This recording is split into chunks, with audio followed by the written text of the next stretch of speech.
नमस्कार, आप देख रहे हैं द दस्तक 24। आज की यह रिपोर्ट समाज को कुछ आईना दिखाएगी। दोस्तों जरा सोचें, आपकी जाति आपके समाज को आज़ादी के विदा में अगली पिछड़ी अनुसूचित जाति में न रखा जाए तो कैसा लगेगा। नौकरियों में आपकी जाति साबित करने की बात कही जाए तो कैसा लगेगा। लेकिन अहिरिया समाज की कुछ कहानी इसी प्रकार है।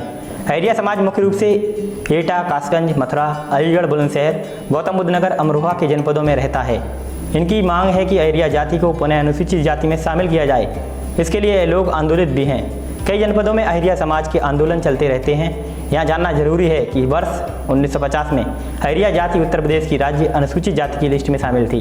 इसी साल थालू, अहिरिया, खटिक कोरी जातियों को बिना आदेश के राज्य अनुसूचित जाति की लिस्ट से निकाल दिया गया। बात यही नहीं थमी तो साल 1956 में खटिक कोरी राज्य अनुसूचित जाति की लिस्ट में शामिल कर ली गई। ये बात खटिक कोरी समाज के लिए तो अच्छी रही, लेकिन अहिरिया और थारू समाज इससे वंचित रह गया। बाद में 1967 साल आता है तो थारू जाति को भी लिस्ट में शामिल कर लिया गया। अब बचा सिर्फ और सिर्फ अहिरिया समाज, जो कि आज यानी साल 2021 तक किस श्रेणी में है यह ज्ञात नहीं। किसी भी श्रेणी में रखा जाए ताकि इस समाज को वास्तविक पहचान हो सके। इसके लिए सालों से आंदोलित चल रहे लोगों ने भी कभी लखनऊ, कासगंज, एटा, अमरोहा, गौतम बुद्ध नगर में आंदोलन किया और अपनी मांगें रखते रहे। एक बार आपको दिखाते हैं लखनऊ के इको पार्क में चल रहे आंदोलन की एक झलक। अहिरिया समाज जिंदाबाद, अहिरिया समाज जिंदाबाद, अहिरिया समाज जिंदाबाद, अहिरिया समाज जिंदाबाद, अहिरिया समाज। आपका नाम? मेरा नाम चंद्रपाल सिंह अहिरिया है। युवा अहिरिया समाज सेवा समिति का अध्यक्ष हूँ। मैं ज़्यादा लंबा नहीं बोलूँगा। मैं एक योगी जी के जो जनता दरबार बोलते हैं जिससे उस मैटर पर बोलना चाहता हूँ कि हमने करीब मान लो 10-12 बार जनता दरबार में जा चुके हैं। हमें तो वो जनता दरबार नहीं है, एक झूठा दरबार लगता है। क्यों? हमारी ज़्यादातर 5 आदमी योगी जी से मिला दिया है, मुख्यमंत्री जी से मिला दिया जाए, और आज तक कोई वजन कहाँ गड्ढे में पड़ रहे हैं। तो उस जनता दरबार को क्यों लगाया जा रहा है? उसको झूठा दरबार है हमारे हिसाब से। तो जब हम 5 आदमी, हमें चाहते हैं कि हमें 5 आदमी मिला दें, 5 नहीं तो 2 आदमी मिला दो हमें। हमारा ये है कि माननीय मुख्यमंत्री जी तक हमारी बात नहीं पहुँच रही, इसलिए हमें उनसे मिलना चाहते हैं। हो या ना हो, वो बाद की बात है, उनके दिमाग की बात है। बात के लिए बैठे आप लोग किस बात से धरना पे बैठे हैं? अपनी जाति प्रमाण पत्र के लिए बैठे हैं। किस जाति के प्रमाण पत्र आपकी आवश्यकता है? नहीं, तो ये किस उसमें आती है, किस कैटेगरी में आती है?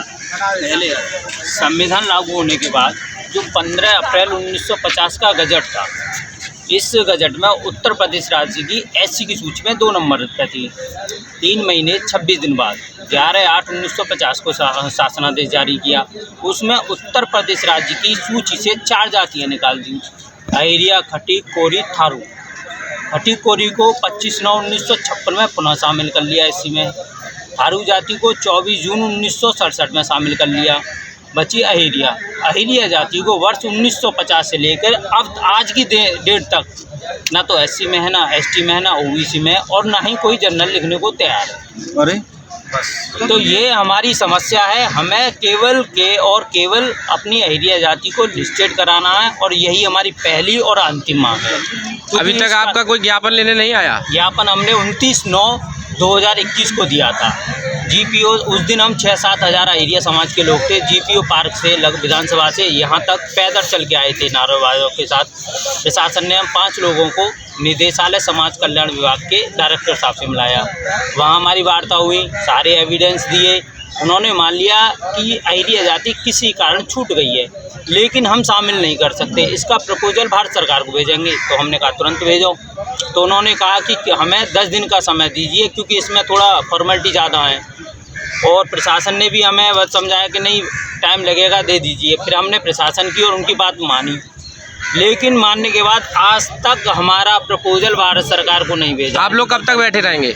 9 तारीख से फिलहाल बैठे हैं, और जब तक हम लिस्टेड नहीं हो जाते तब तक बैठे रहेंगे। 9/11 से हम लगातार बैठे। आज तारीख कितनी? आज 11/21/2021। अहिरिया समाज जिंदाबाद, अहिरिया समाज जिंदाबाद, अहिरिया समाज जिंदाबाद, अहिरिया समाज जिंदाबाद, अहिरिया समाज जिंदाबाद। हमारी मांगे पूरी करो, हमारी मांगे पूरी करो।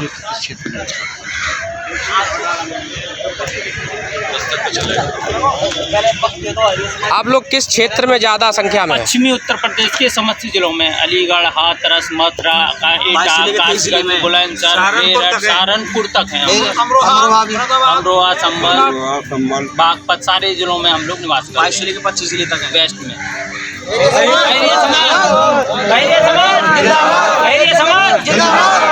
आपने देखा कि आंदोलित अहिरिया समाज के लोग अपने समाज को किसी श्रेणी में जोड़ने की मांग कर रहे हैं। इस समाज के लोगों का जीवन काफ़ी पिछड़ा हुआ है, इनकी जीवन शैली घुमंतु रही है।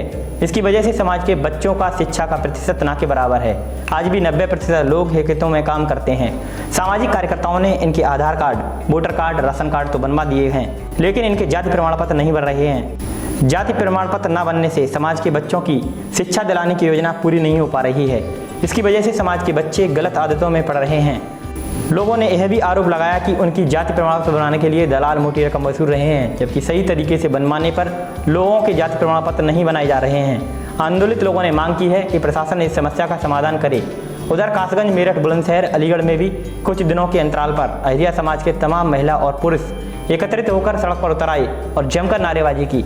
उनका कहना था कि अहिरिया जाति के जाति प्रमाण पत्र जारी नहीं किए जा रहे हैं, जिससे उनके बच्चों के स्कूलों में एडमिशन और सरकारी नौकरियों में फार्म भरते समय आरक्षण का लाभ नहीं मिल पाता है। इस कारण उनके बच्चों का भविष्य अंधकार की ओर जा रहा है। समाज के लोग पिछले कई सालों से मांग कर रहे हैं अहिरिया जाति को अनुसूचित जाति वर्ग की सूची में शामिल किया जाए, जिससे कि उनके जाति प्रमाण पत्र जारी होने के साथ साथ उनके बच्चे पढ़ लिख कर नौकरी कर सकें। लेकिन आज तक किसी सरकार ने मांग पूरी नहीं की। भाजपा सरकार ने भी चुनाव के समय वादा किया था, उसके बाद भी सूची में उनकी जाति को शामिल नहीं किया गया, जिससे अहिरिया समाज के लोगों में भाजपा सरकार के प्रति भारी रोष व्याप्त है। समाज के लोगों ने भाजपा सरकार के खिलाफ नारेबाजी करते हुए प्रदर्शन भी किया। अब लोग चुनाव में मतदान के बहिष्कार के मूड में हैं। फिलहाल जरूरत है अहिरिया समाज की मांगों पर विचार किया जाए ताकि उन्हें न्याय मिल सके। प्रथम दृष्टि से देखें तो इनकी मांग जायज़ है, जिन्हें यह न्याय उन्हें मिलना चाहिए। उम्मीद करते हैं यह रिपोर्ट आपको पसंद आई होगी। इसे आप शेयर करें ताकि अहिरिया समाज की मांग नेताओं के कानों तक पहुंच सके। वीडियो में कमेंट जरूर करें। अभी तक आपने हमारा चैनल सब्सक्राइब नहीं किया है तो सब्सक्राइब जरूर कर लें। हम एक नई रिपोर्ट के साथ दोबारा मिलेंगे। तब तक के लिए नमस्कार।